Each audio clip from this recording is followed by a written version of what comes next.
Hey, thanks for making it to Veterans Info Tap. I'm glad you made it. Here's the headline. There's a group of people that need you.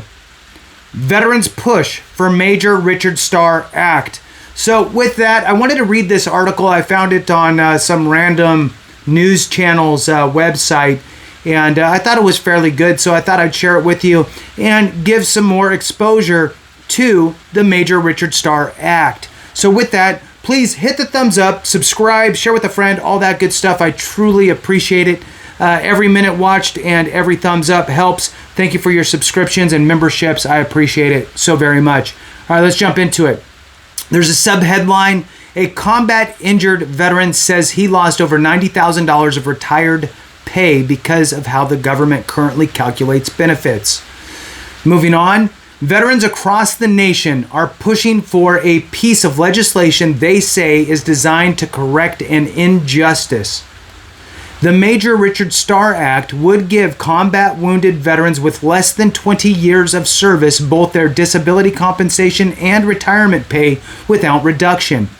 6 News, which is the outlet that did this article here over in Texas, 6 News spoke with one Texas family about their experience.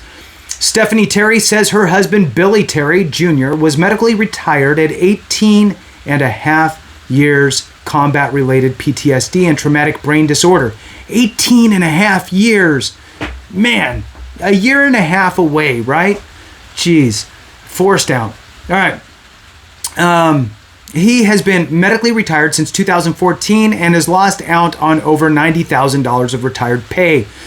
Stephen London, an Army veteran and advocate for the bill, says that that's because the pay is offset for about 50,000 veterans. All right, let's move on here. They are able to receive their Veterans Affairs or VA disability pay, but they have to surrender their military retired pay. It just seems wrong to me, right? If you have a designated retired pay based on the amount of time you served and you're receiving retirement pay, you should also then be able to go get your disability compensation and have them both. And sadly, that's not the case. We're not talking about a situation where somebody was in for 4 years and got medically discharged. We're talking about medically retired. It's a different animal. All right, let's move on. They are able to receive their benefits. I already read that part. Sorry. Let's move on. The 2004 Congress did correct this for veterans who served 20 or more years or a full-time service who are rated at 50% disabled or more. However, this left out a group of other veterans who were injured in combat with less than 20 years of service or who did not meet the 50% disability requirement. So basically what happens in today's world is if you serve and you get over the 20-year hump and you have a standard retirement, you're able to collect both your entire retirement, full retirement, and your VA disability if your VA disability is greater than 50%. So that's a good one, and they fixed that in 2004. So moving on, for retirees who do not fit these criteria, current law requires a dollar-for-dollar offset of the two benefits, meaning service members who have to forfeit a portion of benefits they earned in the military according to the Wounded Warrior Project. More information about qualifications can be found on their website.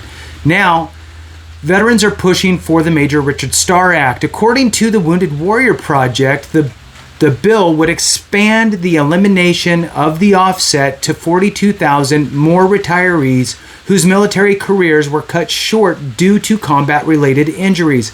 And again, we're talking about medically retired. Medically retired is definitely is different than medically discharged.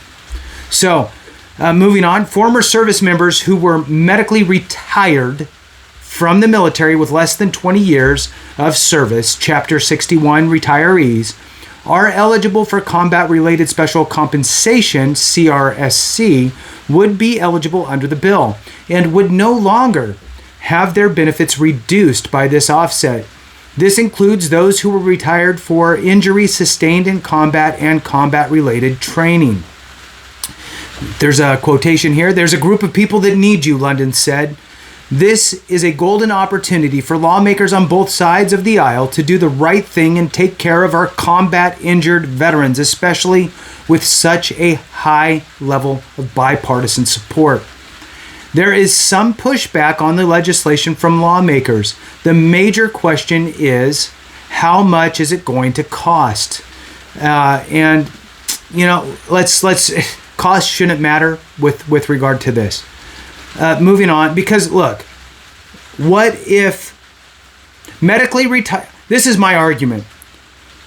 Medically retired service members would have actually retired if given the opportunity. However, they got medically injured to a point to where they had to be retired medically. So if they didn't get medically retired, they would have stayed in. I mean, look, 18 and a half years, what? You're going to get out and say, I don't need my retirement? No, you're going to stay in another year and a half, even if it sucked. Anyway, so in other words, the federal government is saving money by medically retiring people in this current situation. All right, the Congressional Budget Office did a report on their estimate for the cost. They said it could be nearly $10 billion. However, advocates disagree, saying the number will be much lower. What their estimate does not take into consideration is that a lot of veterans who are eligible, because their estimate is based on the concept that 100% of eligible veterans under this legislation would choose to receive the retirement pay. But that's just simply not the case, London said. I mean, it's going to be a very individual case-by-case basis. In the House and the Senate, the bill has been introduced, but no further action has been taken on it yet. Veteran groups can play a big role in advocating for the bill by applying pressure to the members of Congress. Now, I will tell you this, that the veteran organizations are great at Capitol Hill.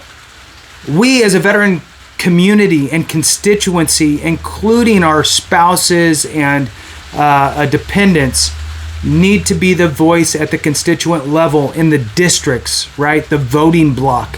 All right, moving on. If you have veterans who have been injured,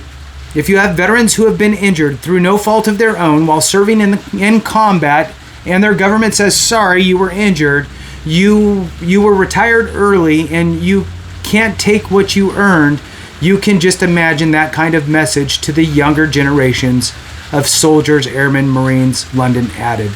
And I agree. So with that, that is the information on the Major Richard Starr Act as far as a recent article that came out on April 19th, 2024. If you support, look, it doesn't affect me. Doesn't affect me at all. Doesn't change anything for me because I'm not medically retired. But I can see it's the right thing to do, so I support the Major Richard Starr Act. And I hope for those of you that do, you reach out to your congressional leaders and let them know.